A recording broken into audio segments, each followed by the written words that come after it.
दोस्तों, आप सभी ने एक कहावत तो ज़रूर सुनी होगी कि घर में नहीं है दाने, अम्मा चली भुनाने। और ये कहावत आज 100% सत्य हो रहा है ईरान यूएस पीस डील के बारे में जो कि पाकिस्तान में हुआ है। पाकिस्तान पूरी दुनिया में ढोल बजा के नगाड़े पीट के बता रहा था कि वो नेगोशिएट कर रहा है, वो पीस डील करवा रहा है यूएस और ईरान के बीच में। लेकिन जो उसकी असलियत थी वो सामने आ गई। अब वो जो बोलते हैं ना, नंगा नहाएगा क्या निचोड़ेगा क्या, यही वाली हालत पाकिस्तान की हो रखी है। वो अपने जनता को सस्ता डीजल पेट्रोल और आटा तो दे नहीं पा रहा है, लेकिन ग्लोबल स्टेज पे वो पीस डील करवाने के लिए चला था। और इस पीस डील में हुआ ऐसा कि फाइनली ना एक न दो नील बटा सन्नाटा रहा। अब इसमें आप समझ सकते हैं, जो आज प्रेस कॉन्फ्रेंस वहाँ के डिप्टी प्रेसिडेंट की जेडी वैंस की हुई, उससे 1.5 घंटा पहले ही मैंने एक ट्वीट किया था जिसमें मैंने बोला था कि ये पीस डील नहीं होने वाली है। और मेरे ट्वीट का लिंक मैंने वीडियो के डिस्क्रिप्शन में दे रखा है, वो आप लोग देख सकते हैं और मेरे ट्विटर को फॉलो भी कर सकते हैं फॉर फ्यूचर अपडेट्स। अब हम बात करते हैं पाकिस्तान की। जैसा कि आप सब जानते हैं और ये दुनिया में सर्वविदित है, किसी से छुपा हुआ नहीं है कि पाकिस्तान एक भिखमंगा देश बन चुका है।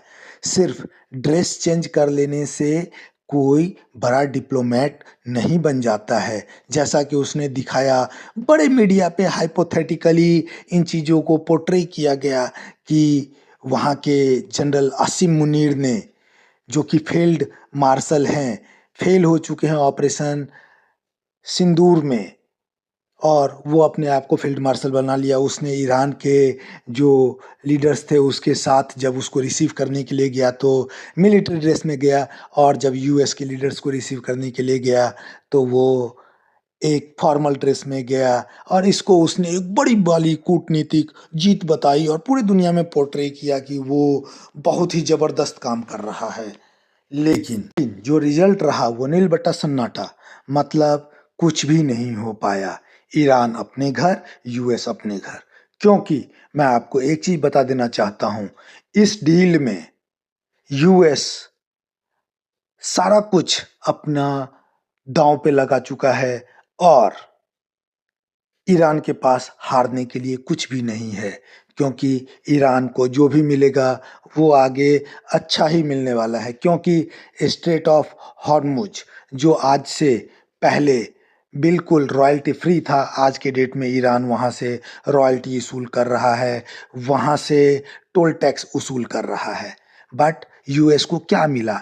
यूएस के प्रेसिडेंट ने खुद बोला है कि उसको इस वॉर को जारी रखने के लिए 2 बिलियन डेली चाहिए, जो कि आज तक के हिस्ट्री का सबसे बड़ा ब्लंडर यूएस का रहा है। अब हम बात करते हैं इसमें इज़राइल का क्या स्टेक है। आप लोगों को बता दूं, जैसा कि इंडिया के साथ इज़राइल का रिलेशनशिप है, इज़राइल का प्रेसिडेंट नेतन्याहू कुछ भी नहीं मानने वाला है। और इवन इस पीस डील की जब स्टार्टिंग बात हुई तभी नेतन्याहू ने बोल दिया कि हम इसके हिस्सा नहीं हैं और हम तो स्ट्राइक करते रहेंगे। क्योंकि इज़राइल का यहाँ पे सर्वाइवल का इशू है और सेम इशू ईरान का भी है, उसके भी सर्वाइवल का इशू है। लेकिन अमेरिका ने यहाँ पे अपनी भद्द पिटवा ली है। और जैसा कि पाकिस्तान के बारे में आप सब लोग जानते हैं कि वो एक दलाल स्टेट है, उसको जहाँ से पैसा मिलेगा वो उसी के लिए काम करेगा और वो वही काम अभी कर रहा है। लेकिन इन चीज़ों का जो रिजल्ट है वो आने वाले टाइम में आपको दिखेगा। अब ऐसे ही समय में जब पाकिस्तान में पीस डील चल रही है, आप जानते हैं मोदी जी इंडिया में रैली किए जा रहे हैं, बिल्कुल मस्त हैं। क्योंकि उनको पता है कि अल्टीमेट रिजल्ट क्या है। इंडिया जो चाहेगा होगा वही। एक तरफ भिखमंगा देश जिसको अपने जनता को आटा देने के लिए नहीं है, पेट्रोल देने के लिए नहीं है, और जनता सड़कों पे कूद रही है। वो क्या इंडिया को औकात दिखाएगा या दुनिया के लिए कुछ वो कर सकता है? नहीं कर सकता है। अब आप आगे देखिए कि होता क्या है। आसिम मुनीर कुछ भी कर ले, वहाँ का प्राइम मिनिस्टर कुछ भी कर ले, लेकिन होने वाला कुछ भी नहीं है। क्योंकि ये चीज़ अमेरिका भी जानता है और इज़राइल, ईरान और पूरी दुनिया जानती है कि इन सब में पाकिस्तान कुछ भी कर ले वो कुछ नहीं कर सकता है, क्योंकि बात यहाँ सिर्फ युद्ध की नहीं है, बात यहाँ है यूएस के 34 ट्रिलियन डॉलर के फाइनेंशियल रिसेट की। क्योंकि दुनिया में फाइनेंशियल रिसेट करना है, एक बार फिर से आर्थिक मंदी लेके आनी है, और वो आर्थिक मंदी आके रहेगी। वो आर्थिक मंदी आपको पिछले कुछ टाइम से दिख भी रहा है कि दुनिया भर के जितने भी स्टॉक मार्केट है वहाँ पे मंदी छाई हुई है। और ये जो आर्थिक मंदी है, जो जो फाइनेंशियल रीसेट है, वो आकर रहेगा, होकर रहेगा, क्योंकि इसी में पूरी दुनिया की जो ग्लोबल कॉम्पिटिटर हैं, जो दुनिया के फाइनेंशियल स्ट्रक्चर को कब्जा करके रखा हुआ है, जो दुनिया के फाइनेंशियल स्ट्रक्चर को अपने हिसाब से चलाते हैं, उन लोगों का फ़ायदा है। क्योंकि इसमें अगर आप ये सोचेंगे कि आपका या मेरा या कॉमन मैन का, आम जनता का कोई फ़ायदा है, किसी का भी कोई फ़ायदा नहीं है। यहाँ पे जो डीप स्टेट है, जो दुनिया के फाइनेंशियल स्ट्रक्चर को कब्जा करके रखा हुआ है, उन लोगों का फ़ायदा है। जब से युद्ध शुरू हुआ है आप देख रहे होंगे कि अमेरिका के जितने भी डिफेंस स्टॉक वाले कंपनीज हैं, उनका शेयर आगे बढ़ रहा है और वो पैसा छाप रहे हैं। भले ही ऑयल का रेट बढ़े, ऑयल का रेट गिरे, दुनिया में कुछ भी हो, कहीं पे भी एटम बॉम्ब गिरे या न्यूक्लियर बॉम्ब गिरे या कुछ भी हो, लेकिन ये जो दुनिया के फाइनेंशियल सिस्टम पे कब्जा करके बैठे हुए लोग हैं, वो हमेशा फ़ायदा में रहेंगे। अब रही बात इजराइल की, इजराइल का सर्वाइवल इशू है। इजराइल एक छोटी कंट्री है और वो जानती है कि वो जब तक ऑफेंसिव बन के रहेगा उसका सर्वाइवल पॉसिबल है, जब भी वो डिफेंसिव होगा उसका सर्वाइवल स्टेक पे आ जाएगा। और जैसा कि आप सब जानते हैं कि मोदी और नेतन्याहू की फ्रेंडशिप, दोस्ती भाई से भी कहीं आगे बढ़ के है। तो नेतन्याहू इसमें कभी भी वही करेंगे जो मोदी जी से एडवाइस लेने के बाद सही होगा, जो पूरी दुनिया के लिए सही होगा वही वो करेंगे।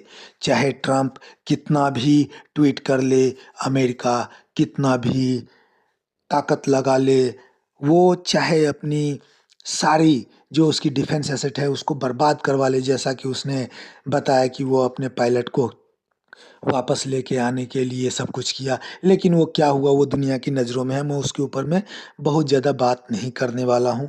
तो आप सब जैसा कि जानते हैं, ये सारा कुछ कोई एक पर्टिकुलर आदमी का या किसी पर्टिकुलर देश का गेम नहीं है, ये पूरे दुनिया के फाइनेंशियल रीस्ट्रक्चरिंग का गेम है। और ये रीस्ट्रक्चरिंग का गेम इस तरह से नहीं तो दूसरे तरीके से होकर रहेगा।